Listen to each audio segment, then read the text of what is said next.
welcome to the Man Enough Podcast. I am Justin Baldoni. I am Liz Plank. I'm Jamie Heath. And if you are just tuning in and have never heard Man Enough before, Man Enough is a conversation about what it means to be a man today and undefining all of the stereotypical, traditional ideas of masculinity to make room for anybody who identifies as a man to be allowed to be a man. And as Liz Plank wrote in her beautiful book, For the Love of Men, our liberations are tied together. We want to create a world where there is more unity and equality, and that starts with uncomfortable conversations where we go deep and we learn in real time and we challenge ourselves to grow, to not just be the best men that we can possibly be, but to be the best humans that we can possibly be. So thank you for listening and joining us. And we have an awesome guest on the show today. I'm so We excited. do. Who is it? Russell Dickerson, country music, multi-platinum selling phenomenon. I'm excited about this one. He's a really sweet guy, Yeah. and I personally love country music. There's a song for every breakup. There's music to ease and soothe your soul when you're going through something, and I think that the storytelling in country music is really interesting. And I'm curious if maybe some of these conversations can be put into music. Yeah. And I know, Liz, you don't know a lot about country music. I don't. I'm Canadian. We don't have it there. You don't have country No, music? that's got a lie. Shania We do have Shania it. Twain. We do. We have a lot of it. It's just not in the French Canadian part as much. Oh, I see. As much. Yeah, I'd love to hear a French Canadian country song. I I'll wonder find what that that for would. you. I wonder what that would be like. There's probably a million, and I've just insulted like my whole That's right. generation. But that's all right. But we do have him on today's episode, so let's get to know him. So we'll be right back with Russell Dickerson. This is Man Enough.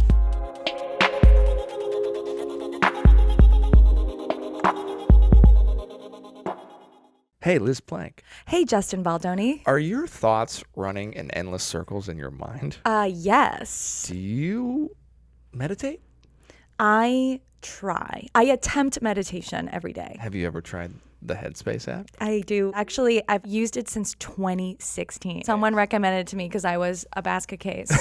and I was like, $7 a month. I don't know if I'm going to keep this. And then I did. And it's been how long? 5 years? 5 years. Best money I ever spent. This is an ad, but let's get real for a second. Something that I love breath work. Yes. Breathing helps me in my meditation practice. And during the pandemic, every day I went live for 40 days.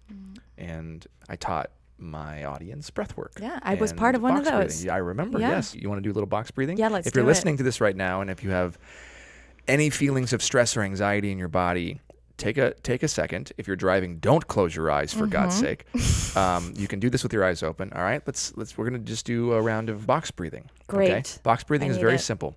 4 seconds inhale, 4 seconds hold your breath, 4 seconds exhale, 4 seconds hold your breath. Here we go. You ready, Liz? Yes. And deep breath in through your nose. 1, 2, 3, 4. Hold.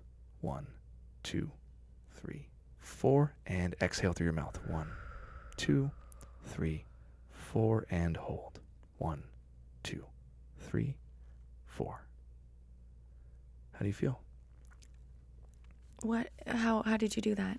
I feel so much better. Box breathing is amazing. It's amazing. And all we're doing is breathing. And all we're doing is breathing. And I personally also use Headspace. Sometimes it helps me fall asleep at night. Yes, I love their So, little nighttime stories. If you are interested in having a calmer, quieter mind, relieving some stress and anxiety, Yeah. please check out Headspace at headspace.com/manenough, and you can get 1 month free of their entire meditation library. Wow. On us. That's headspace.com/manenough, headspace.com/manenough. And we'll be right back. We're going to box breathe. Yeah. Join us. Absolutely. Why not? You can box breathe while you're listening to this podcast.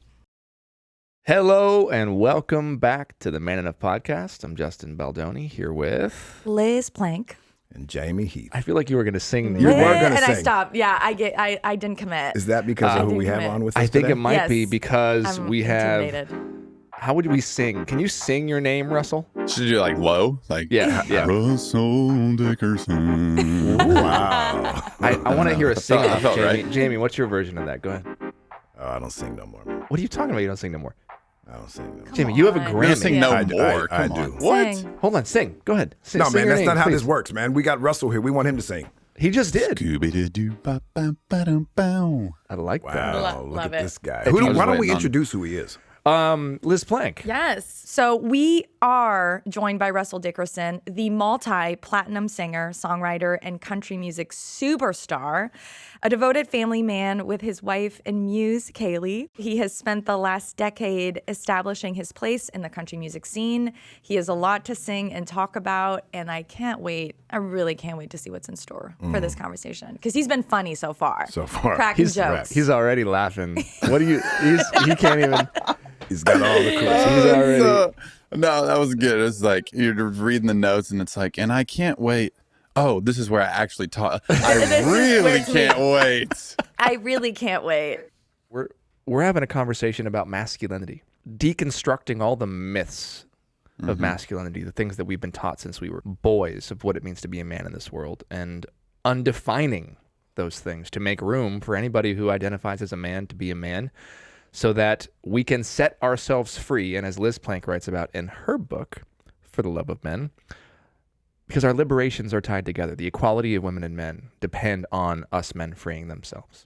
And I believe that starts with being enough. So my question for you, sir, is when was the last time that you very handsome, beautiful country singer, you felt like you weren't enough? Dang, man. I mean, that's a struggle that I still deal with, I feel like, daily. I mean, I in the profession that I'm in, but it's not just limited to music or artistry or, country music singers, but, I compare myself so much. Like, that's one of my biggest struggles. For as hard as I've worked and as hard as I have grinded and done the right things, I'm a one-woman man, married for 8 years, raising babies, and then to see people just all around me just like just skyrocketing past me, and I'm like, what the heck? Like, I'm living a good life, I'm doing my thing. I mean, that's just one moment that I struggle with a lot is comparison. So some of your not enoughness stems from success and comparison and success. Mm-hmm. I love that. I'm wondering if we can talk about country music for a moment, because so music is incredibly impactful, right? And country music particularly. I mean, I was looking up all this data. Like, country is the most consumed form of radio media in the United States. That's really, really wild. So you're reaching so many different people. What does country music let us know about rural masculinity? I think that when we talk about masculinity as a whole, we tend to forget the rural parts of particularly America and what masculinity means there and how different that definition is. So I'm curious what it means to you in your music. Is that something that you think about at all? Yeah. Oh, absolutely. And for me, I'm here to tell my story and tell. My first single was about pretty much all my singles have been about, like you said, my muse, my wife, and how my first single was, You Make Me Better Than I Was Before, Thank God I'm Yours. And for me, the masculinity is laying down my life for my wife out of love, for her to have the absolute best life possible, for me to be there for her emotionally, physically, financially, to take care of her that is my main goal. I mean, that's not the entirety of the definition of masculinity, but for me, that's a huge part of it. What's one thing that you struggle with in terms of masculinity? One thing that you think you could be better at? I think emotional vulnerability for me is, I have a hard time letting people in. I'm always the fun guy. I don't know if y'all know, like, do the Enneagram thing. Yeah. Y'all heard of that? Yeah. So I'm like a straight down the middle 7, life of the party, never met a stranger, friends with everybody. But that can also come with kind of a facade, of keeping that personality, as a burden sometimes, like, oh, well, I'm always the hype, energetic guy, so I always got to be happy, always got to be on. And sometimes I feel like emotional vulnerability is one of my weaknesses. Letting people in, being real, talking about hard. I don't like pain. I don't like talking about hard stuff. Don't like, that kind of vibe a lot. And so I think letting people in and talking about what sucks in life right now, what is not fun, what is burdening me. I have a hard time in a very limited amount of people, a very small number of people that I ever tell about that stuff. Now we're talking, Russell. Does it how does that look in your marriage? Do you find that you posture a little bit? Obviously, you have a wonderful marriage. You've been married 8 years. You have kids, but we all still have our stuff that we carry with us in our deep relationships as well. Do you find that it carries into that? Yeah, sometimes, but it's always redeemed by just one of those fantastic evenings, where we're just sitting there, the two of us, and end up just going deep. It's like, wow, and it's not like my wife expects me every second of every conversation to be this deep well of that. But it's like every once and again, like when it's overdue, it's just like the perfect timing of this deep conversation and diving into her dreams. Because a lot of times we talk about me and because sorry, I'm getting so distracted here, but she has been such a huge part of my career. Like, she shot the first music video for my first single. She would design my merch. She would travel. She would shoot the video. So, She's a creative director, right? She's literally the creative director of my career and just overall. And so we dig into what I'm struggling with, what she's struggling with, what's hard.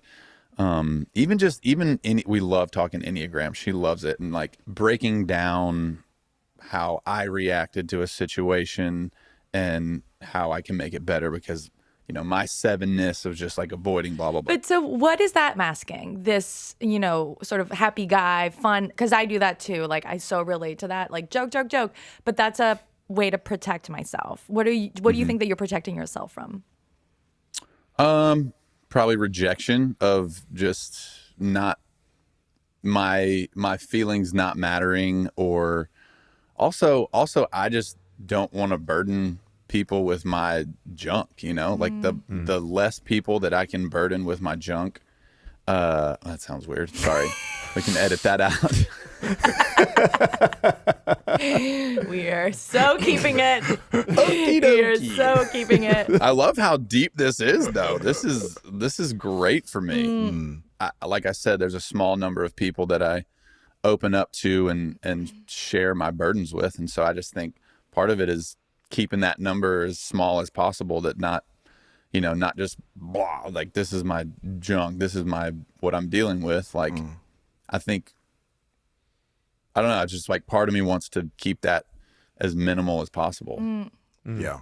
It just, you said the word burden so many times, and I just can't help but think about, again, coming back to the cowboy up mentality, right? In certain parts of America, I went to Montana to report on the really high levels of suicide rates for men. And so Wyoming, Montana, right? These places have the highest rates of suicide, and 80% of people who do commit suicide are men. And Whoa. The relationship between feeling like a burden and rates of suicide there is really a link there that's really important to talk about. And I wonder, if you've thought about that why do you think that your feelings are not valid, but that they're a burden, and how can men sort of overcome that? I mean, I think the first thing to realize is that we all have it. Every single one of us, every one of us listening, we all have our own burdens, and we all have our own struggles. And I think, I'm a believer, and the Bible is a huge part of my life and a huge part of, my marriage and everything, what I base a lot of my life on. And it's it says share your burdens, with one another. It's not meant to be just you by yourself. And I think there's so much isolation through what was meant to bring the world together through social media. There's so much isolation that comes from that, because you feel this false sense of community. You feel this false sense of connection, but there's not that, you know? And so I feel like it's sort of backfired in a way of this false sense of connection. You are listening to the Man Enough podcast. We will be right back. Hey, everyone. Don't you think the word slow is just right? Like if you're describing a relaxed vacation, or a sloth, or if you're describing QuickBooks. More like slow books. Yeah, that's right. I said it. Slow books. I mean, who wants to be slowed down with manual processes, integration difficulties, glitchy delays, all those things that leave you scrambling for the numbers you need? So now is the time to make the switch to NetSuite by Oracle, the #1 financial system, because NetSuite gives you visibility and control of your financials, your inventory, HR, e-commerce, and more. It's everything you need to grow all in one place. And with NetSuite, you can automate your processes and close your books in no time, no matter how big your business grows.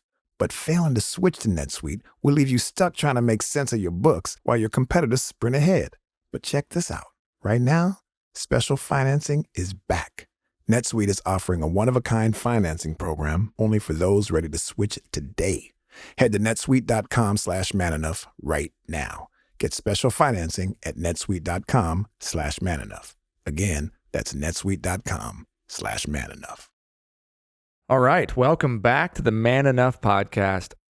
You know, when I hear you talk, man, I see a lot of my journey in yours, the work and the time and the effort and how long it's taken you to get where you are, and your wife being such a huge part of it, and you being a strong person of faith.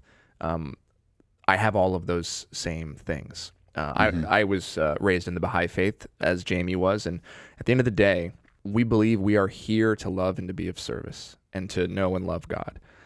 But what's so interesting is you said in the Bible, right, that we must share our burdens, right? We know that like a pain shared is a pain halved, right?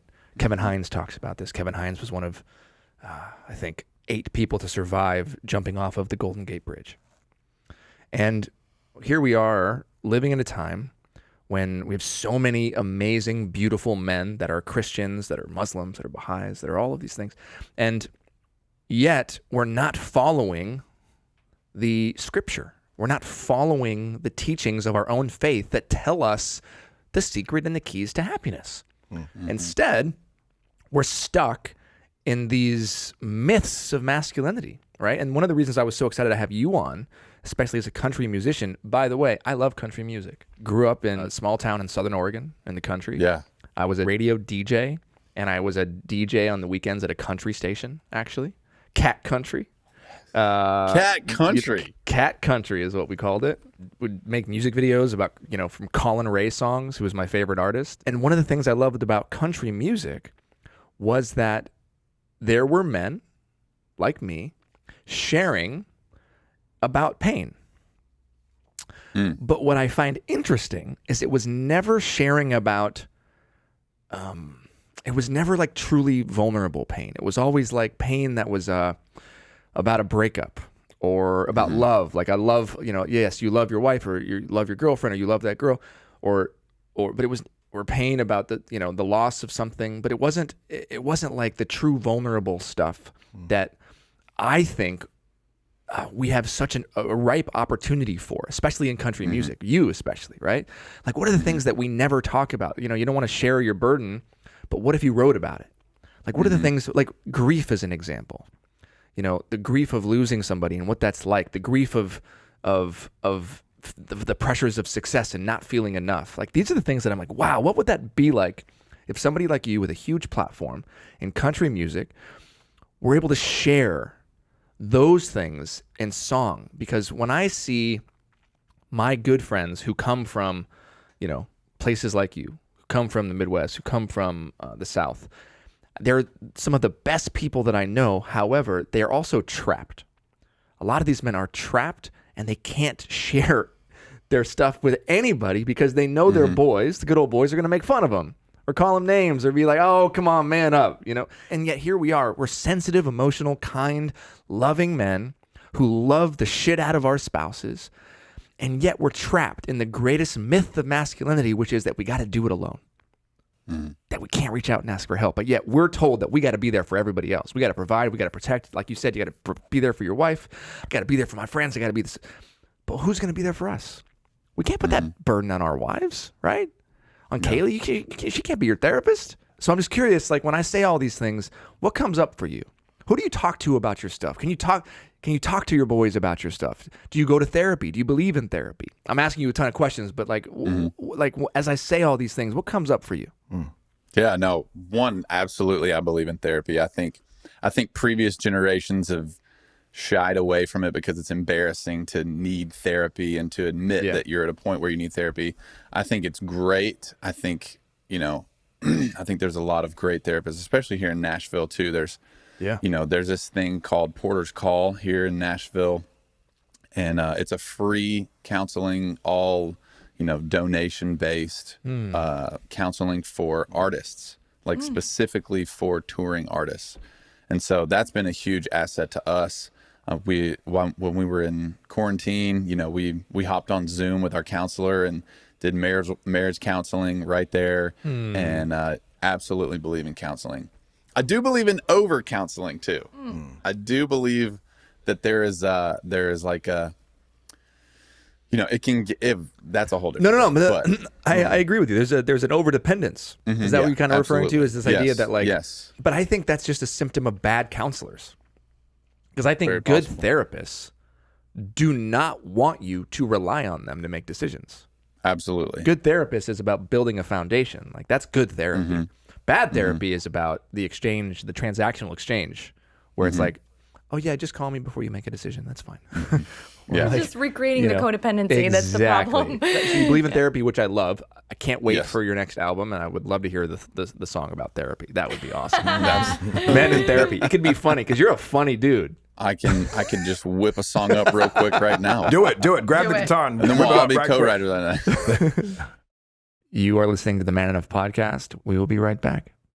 Hey there. Today's episode of the Man Enough Podcast is brought to you by our friends at Athletic Greens, the health and wellness company that makes comprehensive daily nutrition really, really simple. And I can vouch for them because I have been taking my Athletic Greens every morning the last few weeks and having all of my vitamins and minerals going through my body that I need in a given day in one shot. That's because one scoop of AG1 contains 75 vitamins, minerals, and whole food sourced ingredients, including a multivitamin, multimineral, probiotic, greens, superfood blend, and all in one tiny little serving. Look, we're all busy, right? And we don't always take care of our bodies. I know I am one of those people. And it's so important, especially when we're busy, to give our body what it needs. This podcast is giving your heart and your soul what it needs.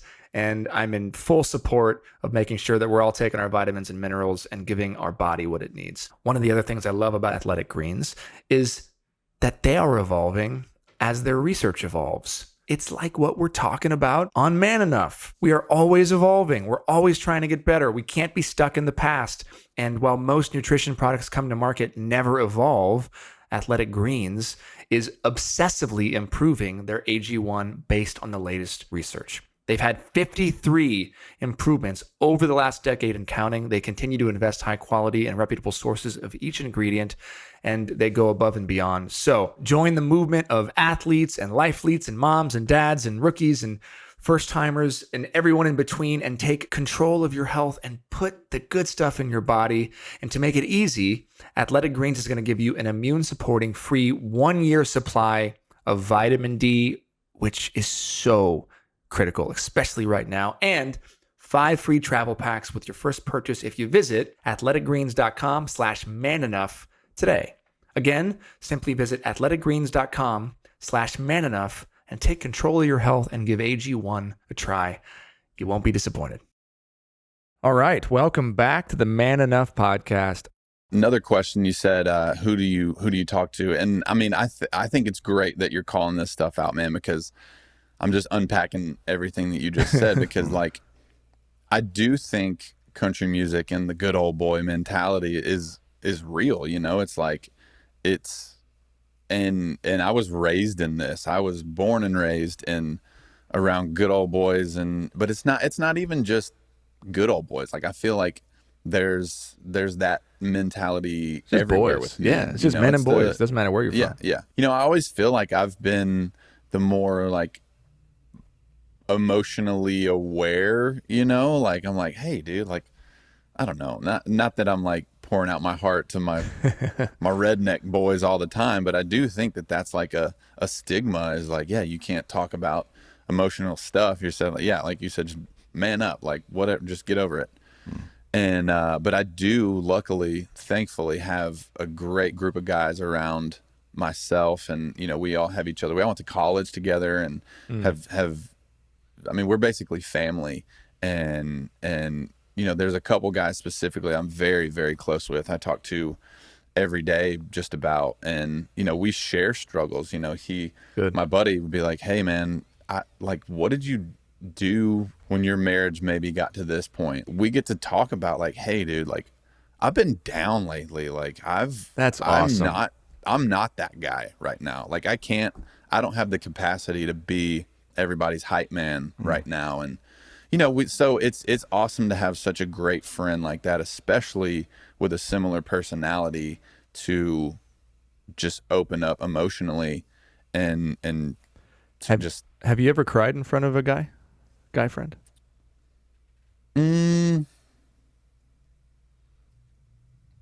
Probably. If you got to think about it that long. You got to think about it that long. I cry a lot, dude. I cry a lot. I love that. Oh man.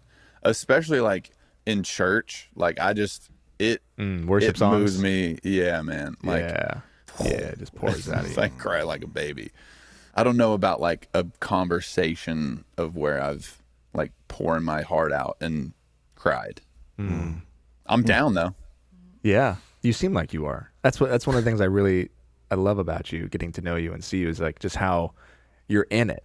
You're in it. You it's like you want to rip the stuff off and rip off the Band-Aid and become the best version of yourself. I can see that in you. I deal with the pain as quick as possible, and so that the pain that's happening right now is over as quick as possible. Instead of just avoiding it, it's dealing with it as quick as possible and as efficiently as possible, and then moving on. Yeah, that's the key. And I think that's what has helped my marriage so much, is to, I mean, it takes a lot of, I mean, we're talking masculinity here. It takes a lot of not your rage and your I'm right and I'm not. It takes a lot of humility, and it takes a lot of laying down your pride after a fight. Whoever's right, whoever's wrong, it doesn't matter.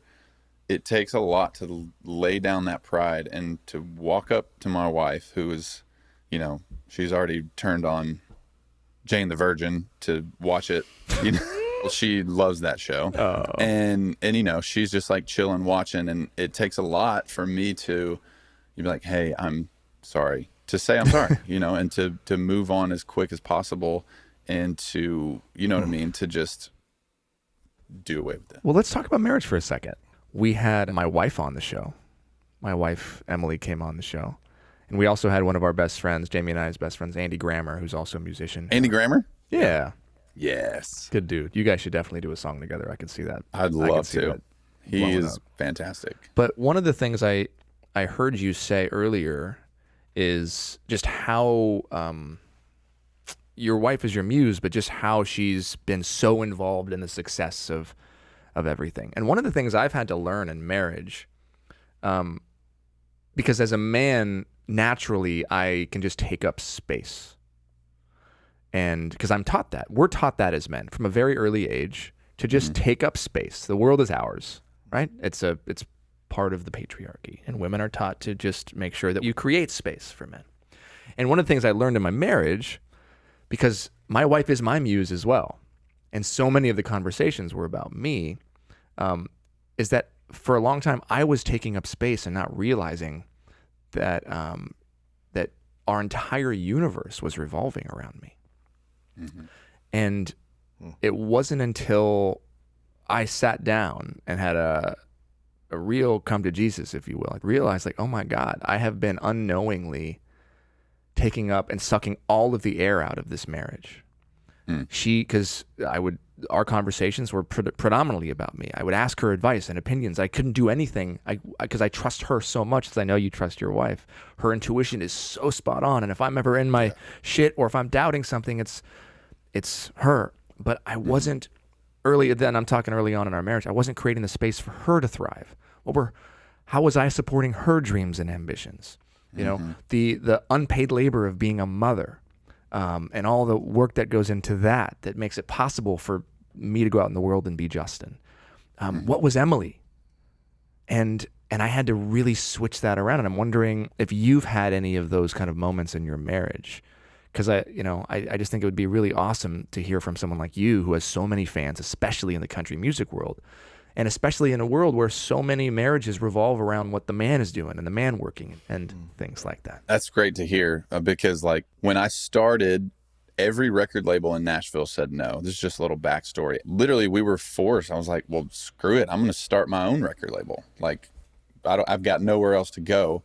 And my wife was so supportive of that. And, you know, she did photo, video. She shot the album cover. She shot the music video for yours. She edited. She designed the merch. She would drive the van on the road. She would set up the merchandise that she designed at the show. And then she would literally leave the merch while I was playing to take video of the show, like, and make it look like there was hundreds of people there, but actually there was like 8. And so, you know what I mean? Like, she literally like was gung-ho. This is going to happen. And she's so, when you meet my wife, you instantly know, you realize like she is the deepest well. Her vision is so much bigger and wider than mine is. And she thinks decades ahead while I'm like, I can't even think 10 minutes ahead. You know, I'm right here, right now. And she's just so, just her view is so huge. And so that is where she, you know, comes from. And so her seeing my career and my potential and my growth, like she was like, okay, I know that I have to hunker down. I have to do everything I can to help Russell Dickerson succeed so that we get to the point of where it's this well-oiled machine. And then I can go and pursue Kailey Dickerson, you know? And so her knowing that and her having already figured that out years before I even realized that she was already thinking that, you know what I'm saying? You were in her master plan, basically. Oh yeah. Oh my gosh. This is all her master plan.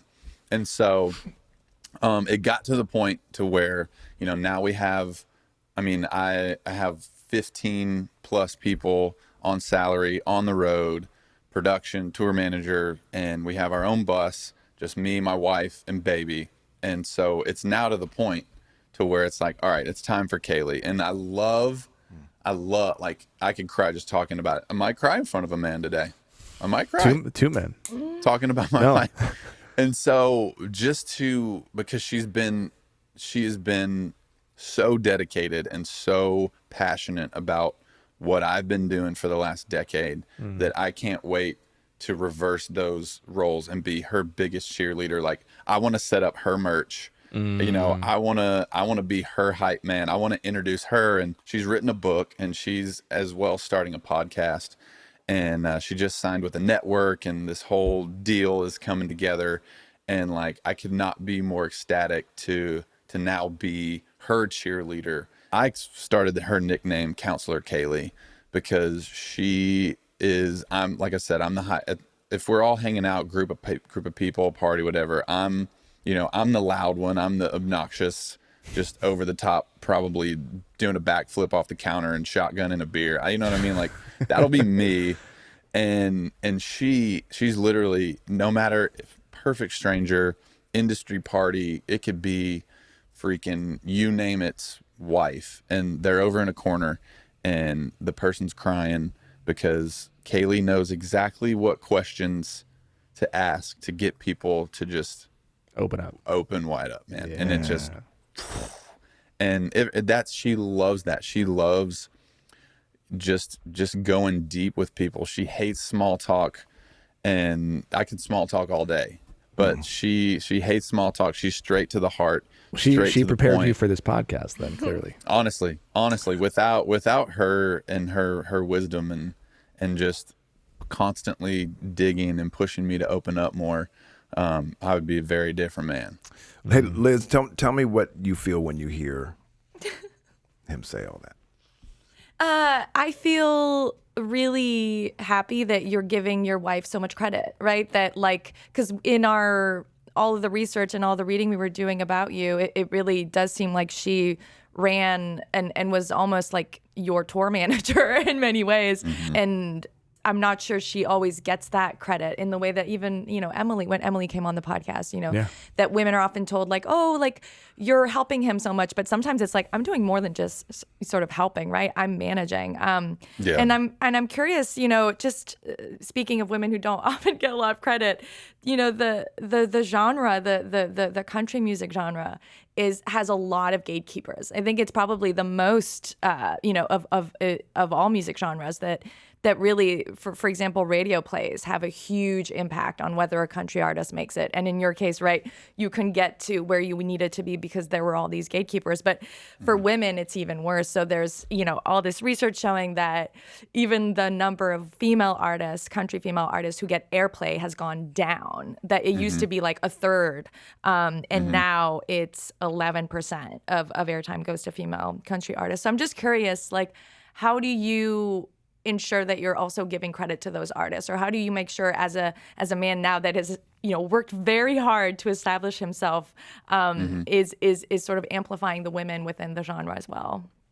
Absolutely, and I'm all for that. I did a co-headlining tour with Carly Pierce. We joined forces and just crushed it, and it was so cool that I got to do this tour with such a strong female in the genre. And she's bullish too. Like, she's not slowing down. Like, she's focused, she's going. And that's just, it was an honor to partner with her and to do that tour. And I will continue to do that and show support in every way that I can for females in this industry. And it's like, I think there's the stats of women now, and I think it is a very bro country beer drink. That's the genre. And there was a time where females were dominating. Like, there was Shania and Trisha and the Chicks, and like the early mid 90s was just like crushing. Like, it was good for music in general. The 90s. Yeah. Man. But what do you think Legendary. happened? Like, why is it getting worse? Like, why is as we're progressing as a society in country music, women have a smaller place? Yeah, I'm not sure. I think, just catering to the genre, and it's just like my wife said it. She was like, men, and you've already said this, men in country music talk about heartbreak, but it is kind of in an avoiding way. It's like, well, I'm just going to drink whiskey now. Yeah. And everybody eats that up. They're like, well, shit, that's what I do. Yeah, it's reinforcing the behavior as well. Yeah. Right. And it's limiting for men and women. Yeah. And with women, they're like, hey, this is my heartbreak. Like, this is what I'm feeling. This is what I'm going through. And I feel like it doesn't connect as well just due to the environment of the genre. Yeah. Well, the Dixie Chicks did talk about slashing tires after heartbreaks. Which also works. Like Goodbye Earl. Like Goodbye Earl, one of the biggest. Right? Like, I think it's just how it's presented is like, this man was an abusive man in this marriage. And they killed him, but. You are listening to the Man Enough podcast. We will be right back. This episode of Man Enough is brought to you by HelloFresh. With HelloFresh, you get fresh, pre-measured ingredients and mouth-watering seasonal recipes delivered right to your door. You can skip trips to the grocery store and count on HelloFresh to make home cooking easy, fun, and the best part, affordable. That's why it's America's #1 meal kit. Fall is busy, but with HelloFresh recipes, you're going to save time that you'd otherwise spend meal planning or shopping, so you can get back to what really matters in your life. HelloFresh's family-friendly menu is a big win for back-to-school season with easy, delicious recipes for drama-free dinners. No drama. I'm into that. So go to HelloFresh.com/manenough14 and use manenough14 for up to 14 free meals that include free shipping. Again, HelloFresh.com/manenough14 and use manenough14 and get your free 14 meals today. All right. Welcome back to the Man Enough podcast. As I'm listening to you, I'm impressed with how you spoke of your wife. Is really, I feel, oftentimes we don't do it. You know, people just forget to really give the full credit where it's due. And most often, at least for me, it's my wife. And to hear you say that out loud so that other men hear that and not be ashamed to put someone else in front of them is really sweet. I also have this thought. So you're super successful. You obviously didn't always have the success as you expressed. At one point, I think you had mentioned that you were broke and trying to figure it all out.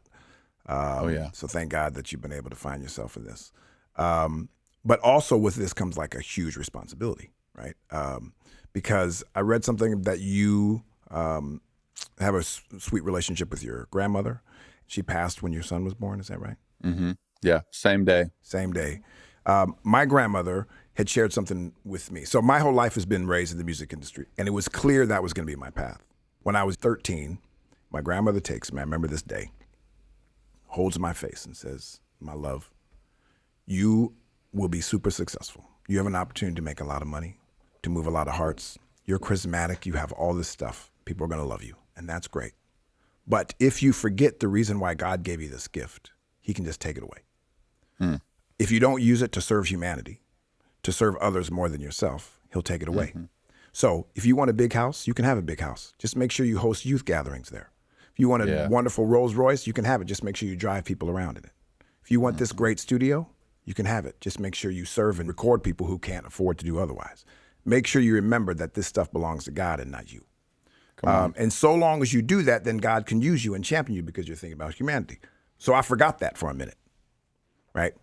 Got to a certain age, forgot about this. And like she told me when I was young, all that stuff was taken because you get all about yourself. And in that responsibility came specific things like educating my children about not just being good people, but proactively standing up and making statements that elevate people that otherwise wouldn't be.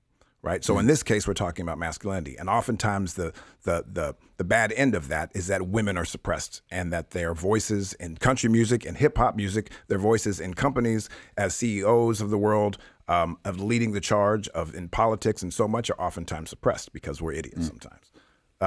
So the only way we do that is to be proactive about it, right? Not just be a good guy, is to learn, is to read about it, to tell my child, listen, I need you to understand how your actions affect women. What's in your heart's not enough. So when you have a voice like yours and a platform like you do, saying those things out loud is really important. Coming on talk shows like this, are we a talk show? Sure.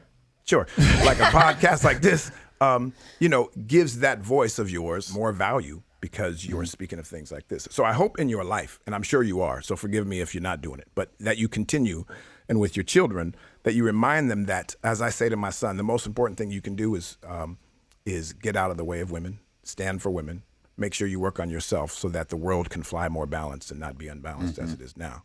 And also, we won't get into the whole thing about race relations, but anyone that is less privileged than those that are, to really use their platform. So I appreciate that you're coming on this and talking about these things because we really want to be different men.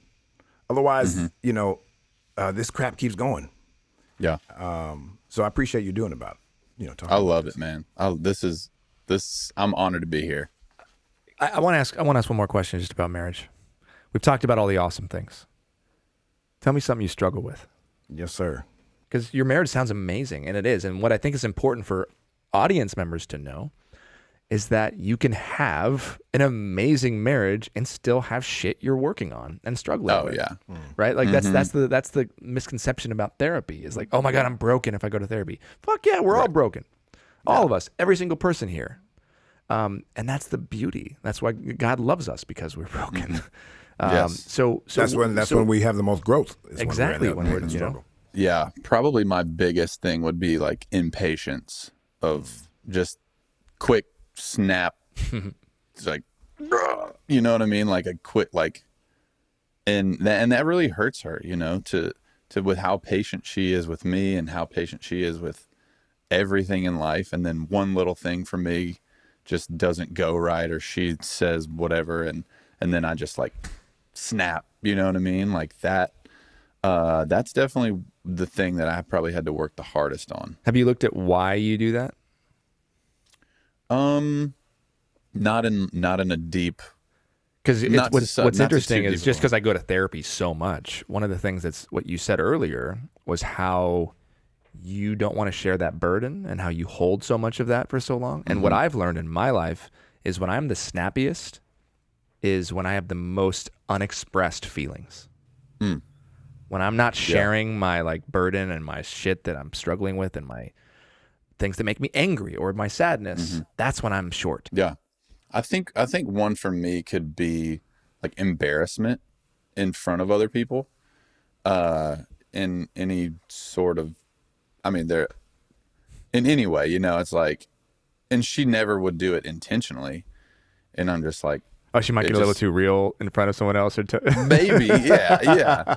Like, for example, we were in Disney World. We were on the monorail, and I was like, oh, this thing here goes to that too, and she's like, yeah, no shit. Like she said something like, she didn't say no shit, but she was like what? Duh. Like, of course. And I was like, it was like in front of a group of people, and I was just like it just like set me off. And then so that's just that's an example of I think embarrassment in front of other people. And yeah. Thank you for sharing that, man. It's not easy to share this stuff. No, Right. no. And it's all about being open, which is what you started talking about, you know, that maybe being funny and being, you know, all of those sort of coping mechanisms are a way to protect you from the fear of embarrassment, you know, and dealing with that. Like, what am I embarrassed about? And why do I, you know, what is that covering up? I think could be a good thing to think about. Yeah. Always. Yeah. Should we do rapid fire? Should we go into it? Oh, I love rapid fire. Welcome to this week's Man Enough podcast rapid fire questions. All right. When was the last time that you apologized to someone? Probably 2 days ago. Probably to my wife for something stupid Got I it. did. Yeah. What's something that you regret doing in the last month? Not that I can He's think of. regretting saying he loved rapid fire questions. something you could have done better. In the last month, being a better father, you know, with diapers and wipes and nap times and all this stuff, I kind of brought on, especially on the road, because I'm like, I'm here to work, and I'm like, you're here to take care of the baby. But I definitely think that I could step that up a little bit, for sure. I like that. Admitting that. That's good. What's the hardest thing about being a father? Oof. I think being in the moment, you're frustrated, or you're just like, gosh, just please go to sleep. Like, go down for your nap, or please just like finish this or do that. And then like for me, he's almost a year now, our first son. And Congrats, and man. so thank you.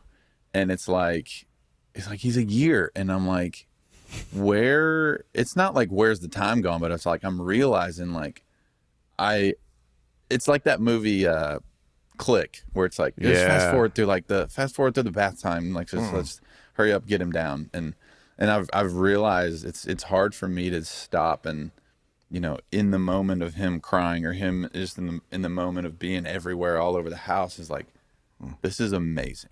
Yeah. Like, this is fantastic. It's okay that he's screaming and running around and splashing water everywhere and soaking me and peeing and, you know, like what, it's just like, it's okay. And it's freaking awesome. Can we try something, Liz, just real quick? I don't know if we've ever done this, because rapid fire questions, let's try rapid fire answers too. Real quick. Just do like 6. Keep going. Like just boom, boom, boom, boom, boom. Come up with one. Me? Sure.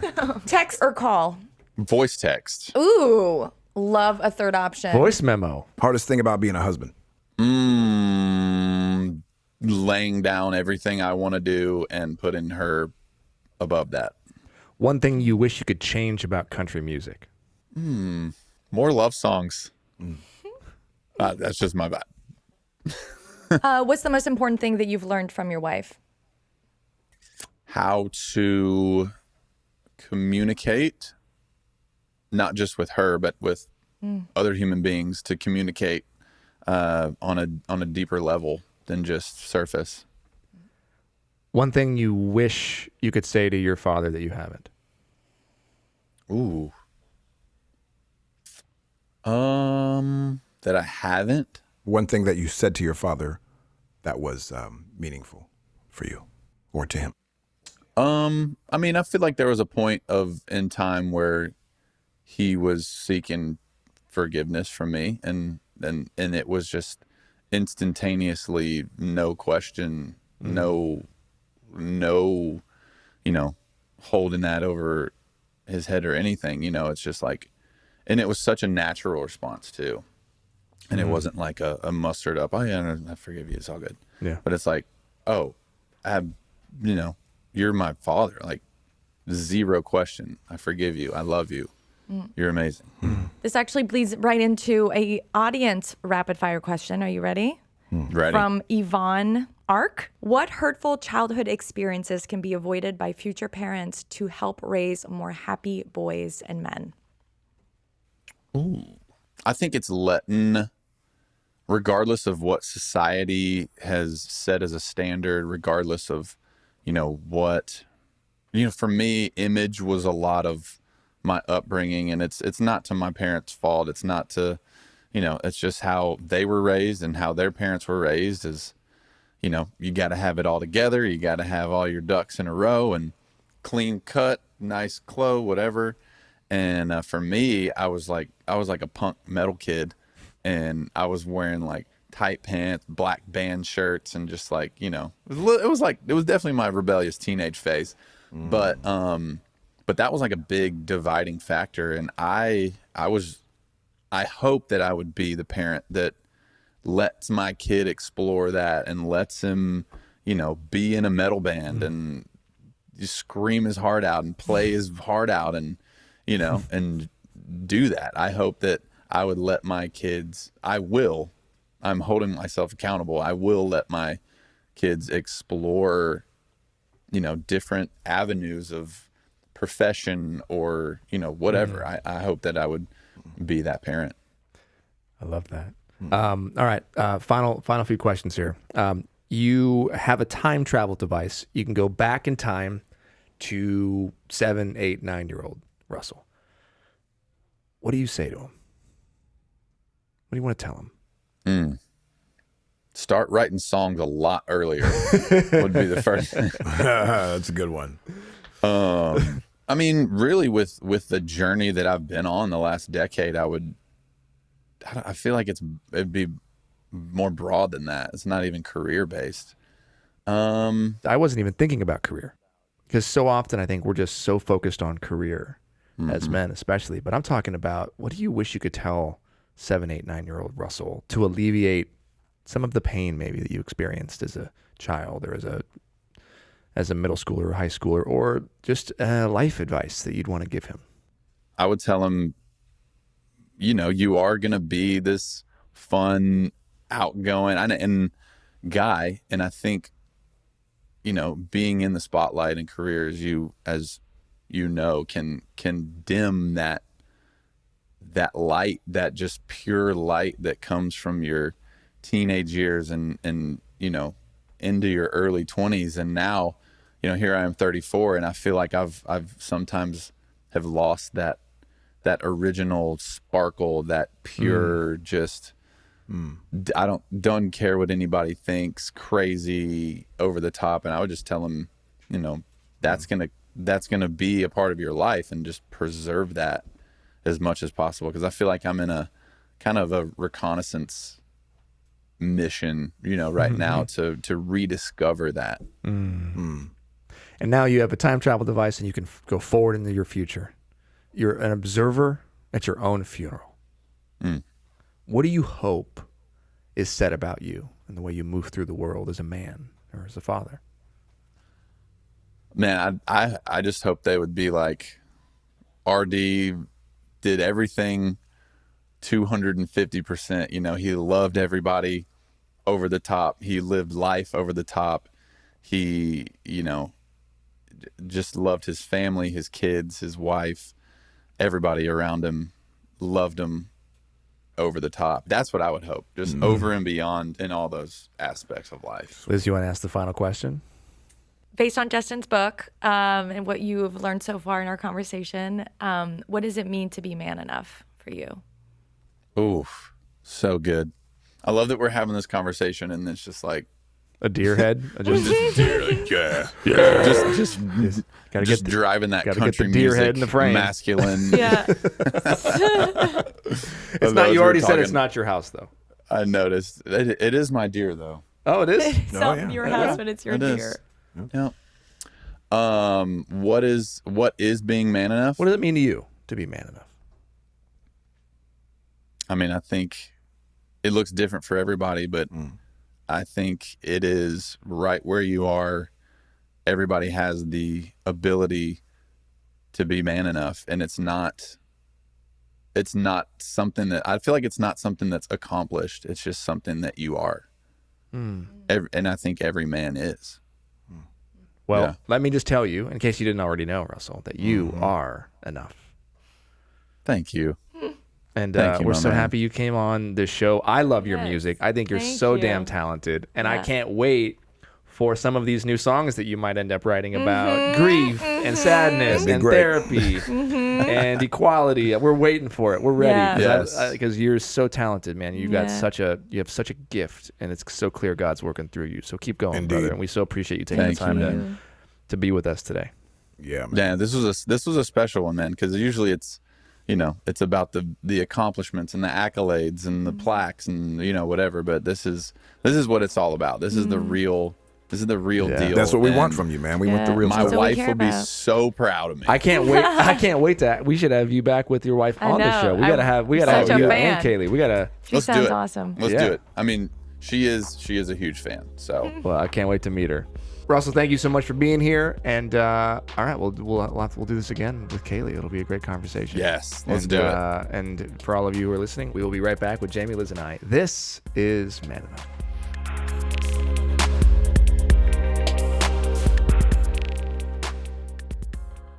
Hello and welcome back to the Man Enough podcast. I'm Justin Baldoni, I'm Liz Plank. I am Jamie Heath. and I we say just had Jimmy? an awesome. What were we gonna say? I said Jimmy, but it's Jamie. Go ahead.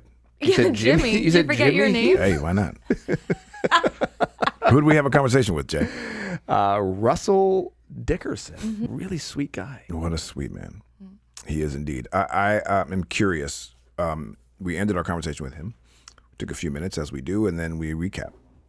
Liz, before you got back on, we said, hey, what'd you think? And you was like, I have so many thoughts. I wish we had talked more about, like, I don't know that much about country music, and I wish we had talked more about it. Really? Like more, because again, to me, music is so much more than just music. Art is so much more than just art. And I would have loved to go deeper on how music can be a vehicle, for all of these conversations. And I love that you were like, can't wait for the song about therapy. Yeah. And I, for one, will be so overjoyed when I turn on the country For the first station and it's about a guy singing about going to therapy. Because I think it would be incredibly That's impactful. how we change the world. That is how we change the world. You mean specific country music as it relates Yeah. to the subject, right? Not just country music, because Oh, yeah. or his career. Yeah, no. As I think it relates to masculinity, and again, hip hop. Like we could have this conversation about any genre, about any art form, really.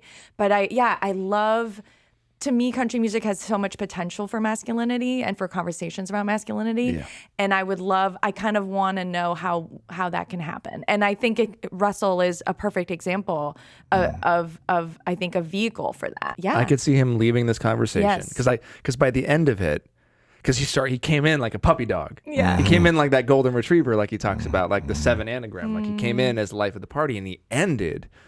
I thought, I don't know if you felt energy wise, in the Yeah. very deep and insightful, thoughtful place. Yeah. Like I know he's gonna go call his wife right now and be like, baby, you won't even believe what I just did with what do you call me, the hot the guy hot from guy JTV? from the You won't even believe this I conversation. thought he hot was therapist. I just You thought he was talking about you? Yeah, that's what I thought when he said the hot guy. Got It was me. the two hot therapists, male therapists he just had a podcast with. But I saw him in that place, and I think that place is when we are the most open. Yeah. That's when creativity comes through us, and right. that's when art thrives. And who knows? This is why I love doing this with you both, is that we get to talk to these incredible people, maybe challenge them on a couple things, open them up, have really interesting dialogue that isn't just the superficial, let's talk about your career stuff. And maybe they leave this conversation and they write a song about it, or they write a script about it, or they have a conversation with someone in their life about it, or they open up to a man, or they, and that's what this is all about for me. And so I just appreciate you both so much. I appreciate it. That's why I was interested. We got into it a little bit, but I don't want us to be lip service. It's easy for me to put my wife in a place and honor her verbally. But then I have to look and say, do I actually honor her in reality? And just men in general, do we walk the walk? Because in our hearts, I think we all really have good hearts. The men that we're speaking to, ourselves and whoever's listening, I don't in any way think that men are not wonderful. You say that all the time. They're amazing, amazing men.